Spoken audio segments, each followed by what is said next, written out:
Hi, and welcome to this week's isiLepark session. With us today, we have Joanna Collins, one of the organizers for Art of Mindfulness event happening in Nenek in Forest. So, hi Joanna. Nice. It's nice to see you today. Nice to meet you today. Before we start, could we ask you to tell us a little bit more background about yourself? Sure. So my name is Joanna. I was a professional dancer and now I've pivoted into becoming a Pilates and movement teacher. So what I do is I teach women and young children how to reconnect back to their bodies through the art of dance, through Pilates, and just by being who they are. Okay, cool. Can I ask, how did you choose and why did you choose to become a Pilates instructor? And what inspires you to help others through movement? Sure. So I think what inspired me to become a Pilates teacher wasn't actually Pilates first. Mm-hmm. So I need to retrace my steps. So growing up since young, I always wanted to help others. I realized that I had an interest to be that person in school. If my friend fell down, I wanted to quickly rush for the first aid box and be the one to have them to, okay, it's okay, calm down, sit down, let me help you. So growing up, I always thought I wanted to be a doctor or a nurse. Probably because that was the only career that I was exposed to, which directly impacted helping people in their time of need.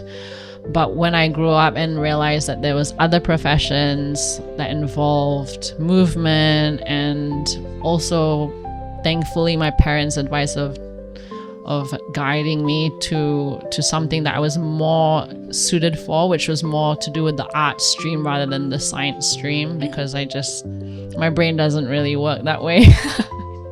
I realized that, okay, you know what, I can actually learn how to be a teacher. So I went into dance first. I was teaching dance. I went to school to learn how to be a professional dancer, but more towards teaching. And it wasn't until after I came out of school that I realized I needed to think of other streams of income, just practically speaking, knowing that the arts in our beautiful home country, Malaysia, it's not always going to get the funding that we need. But so I needed to find other streams of income. So I came across Pilates while I was in my last 2 years of university. And I did Pilates as a conditioning, body conditioning for the technique of dance to be stronger and just to prevent injuries. So when I stepped out and graduated, I realized, okay, this is something that I could actually enjoy. So I enrolled in a teaching certificate, but the story behind how I did that, do we have time? Can I get into a little bit?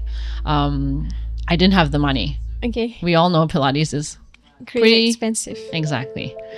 And it's expensive for multiple reasons, but also because of the number of hours of training it takes for you to become a comprehensively certified Pilates teacher.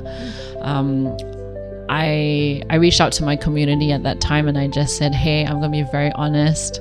This is something that I would love to do. So I reached out to my friends and family. I said, if there's any way that you have been inspired or would like to support me in this journey, you're more than welcome to. But even if you can't give financially, that's also fine.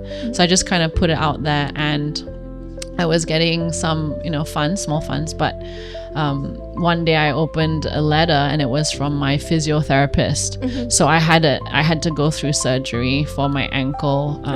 Wasn't related to dance, but just something minor, so that I needed to get my ankle rehabilitated. And my physiotherapist was actually the one that gave me the majority of the funding that I needed. So I was at a stoplight, I was driving my car, I opened the envelope and a check fell out, and I was so shocked to see 4 digits on that check. I've never gotten that much from anybody. Never expected yeah, to be that much. yeah, it's from someone who I only knew for a couple of weeks, and so I think that also, looking down the line to today, she really helped to inspire me as a physiotherapist, even though I'm not a physiotherapist. Like, as a Pilates teacher, we work with physios, but we're not the same.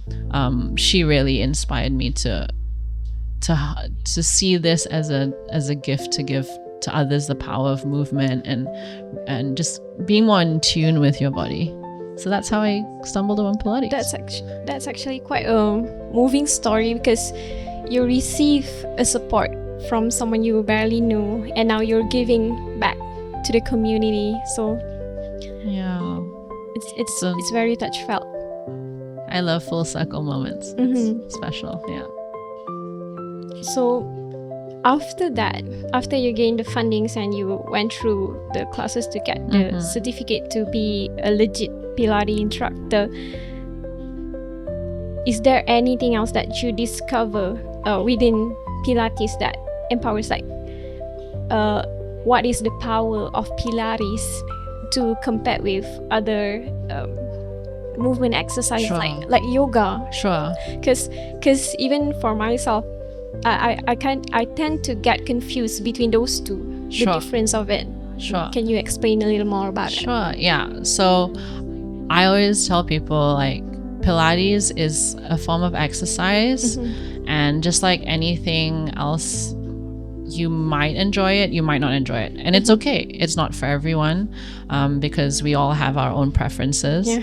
So the reason why I like Pilates is because the certification I went through is called BASI Pilates, so it stands for Body Art Science International, and they're a certification that also has a school and has their own equipment, but they have a very strong community which is built upon authentic connection, compassion for others, as well as upholding the excellence and precision of the Pilates technique, which pays homage to the classical Pilates repertoire, but with a 21st century scientific research backing to some of the repertoire. So I can only speak for the Pilates community, because I know the yoga community has its own special connection and just authenticity, but I personally haven't been a part of that. And again, it's just a preferential thing.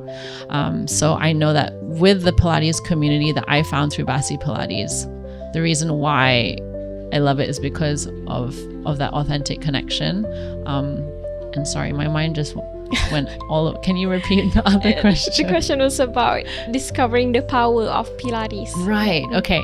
So again, because I naturally came from a dance background, naturally I enjoyed that discipline of the mind, that focus it takes when you're in a Pilates class to you can't zone out. So I guess that's a little bit different from other flow state exercise methods. You really have to allow yourself that 50 minutes to an hour of sheer focus and concentration, even when you feel like my abs are like cannot hold, my core is weak, or my arms are shaking, or that's the time when you have the opportunity to calm your mind, not by emptying it, but by just reminding yourself and saying, you know what, I can do this, and if it doesn't feel right, it's okay. And this is just today. Maybe I might feel different tomorrow. So I love that about Pilates, is that it just gives you that opportunity to focus on something for a good 50 minutes to an hour, and you have no distractions around you, and you're not competing against anyone else. It's just you against you. You against you, exactly. Kind of thing. Yeah.